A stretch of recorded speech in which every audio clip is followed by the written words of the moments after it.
Hulle sê as jy lag, lag die wêreld saam met jou. Maar as jy snork, slaap jy alleen. Moenie bekommerd wees nie. Ek het die regte plek gevind vir antwoorde.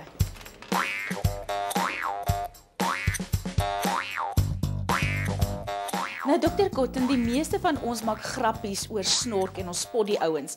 Maar dis eintlik 'n ernstige situasie. Wat veroorsaak snork?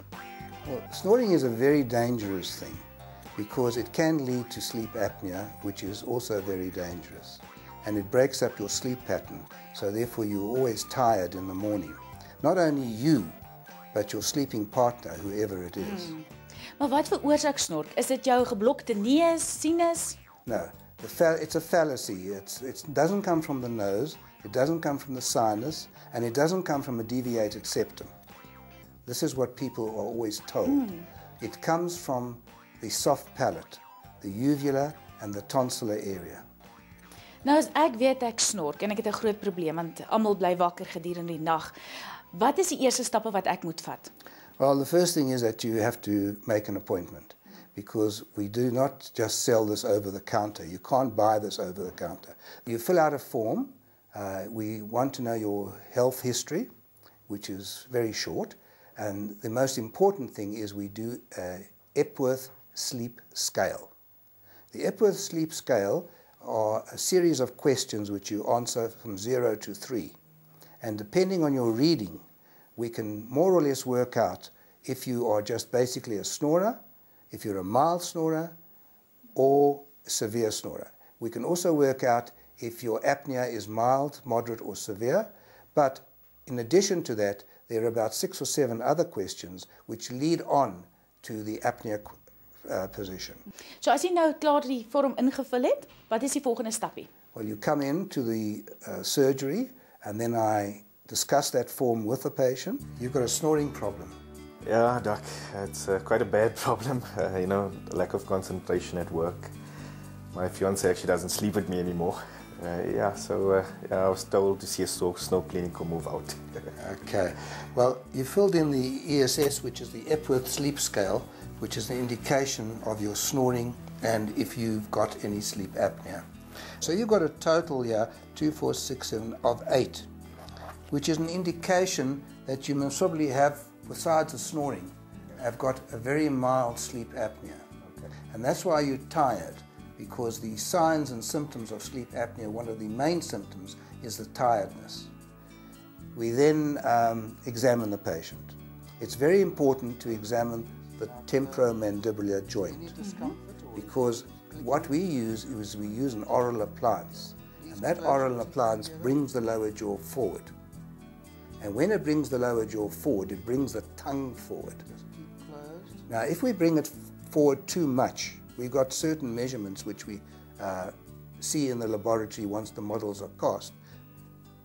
If you bring it forward too quickly and too much, you can get TMJ problems, temporomandibular joint problems, which are very severe. So one has to be very careful on what you do. Okay, so now what I'm going to do now is going to show you basically how this appliance works.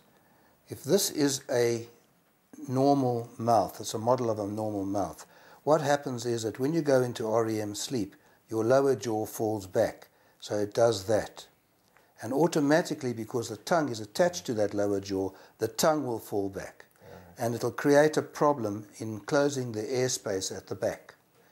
Already you have your palate in that airspace. This is the appliance here. You put it in only at night and you take it out in the morning. Okay. And the way it works is this. If you imagine you've got this is the appliance in position, what happens now is these arms keep it in that position. So you can move laterally, which is good for your TM joint, but it won't allow you to go back. So now what we're doing is we're keeping your tongue in its normal position, not allowing it to fall back. So Kumarin, jy slaap met daardie snorkapparaatjie. Hoe het dit jou lewe verander? The main thing is, since I've been using the device, I've been getting enough rest. I couldn't concentrate at work at one stage, and now since I've been using the device, I can concentrate, I can work for longer periods. I don't fall asleep after lunch, during 2 or 3 o'clock.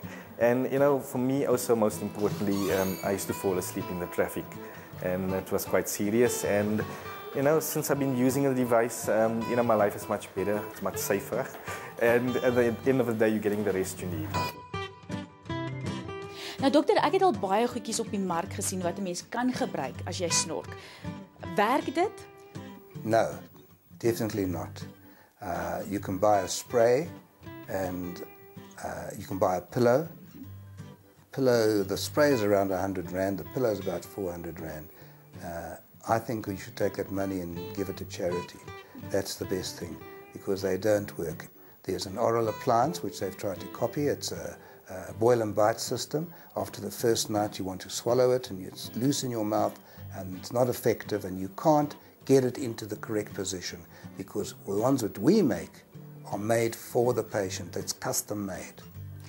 So as jou beter helfte jou wakker hou deur die nag met sy gesnork, is dit miskien tyd dat jy 'n afspraakie maak.